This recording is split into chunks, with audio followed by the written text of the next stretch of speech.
spécialisés sont arrivés. Tu joues avec nous, cerf-volant? Oh non, merci les gars.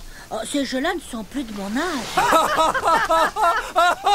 Oh, Tibitin, le grand philosophe, il sait même plus faire voler un cerf-volant. Ça alors? Il marche sans ficelle, ton cerf-volant? Dis-nous comment tu fais ça. Oh, c'est un nouveau fil invisible de la métropole. Rien de tout ça, les gars.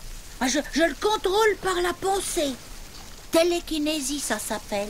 Faculté de quelques puissants esprits. Alors là, ça marche. Tu es en contact?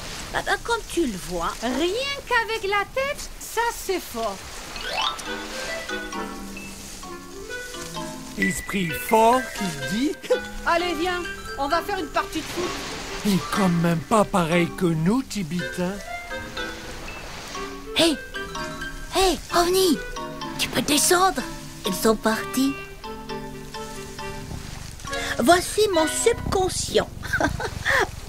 Tu vois, je crois qu'on va faire de grandes choses ensemble. Qu'est-ce que tu penses d'OVNI? Pas mal comme nom pour un colibri. Tu ne trouves pas? Un long bec fin comme une épée, un petit œil rond, 2 ailes courtes et une boule de plumes, le colibri est un minuscule petit oiseau que l'on rencontre comme une fée clochette sur les terres d'Amérique. Le son caractéristique de son vol lui vaut aussi d'être appelé oiseau-mouche et froufrou aux Antilles. Les colibris se déplacent comme de petits éclairs et peuvent atteindre les 100 km/h dans leur fuite. En effectuant jusqu'à 200 battements d'ailes par seconde, ces acrobates aériens sont aussi capables, tels de petits hélicoptères, de voler sur place, à la verticale et même à reculons. Parmi les 300 espèces de cette famille, 3 visitent les jardins et parcs de la Guadeloupe. Il s'agit du falvert, aux reflets métalliques verts et bleus, du colibri badaire, dont la gorge se change selon la lumière en un miroir rose fluorescent, et du colibri huppé, que l'on reconnaît facilement à sa crête. Le colibri est plus petit et tout aussi léger que son ami le monarque, ce splendide papillon couleur de feu avec lequel il visite les fleurs des Antilles avec gourmandise. Les froufrous boivent, comme avec une paille, le nectar des fleurs essentiellement rouges, telles que les roses de porcelaine, les reines de Malaisie, les pompons de marin et les énormes balisiers de la Caraïbe.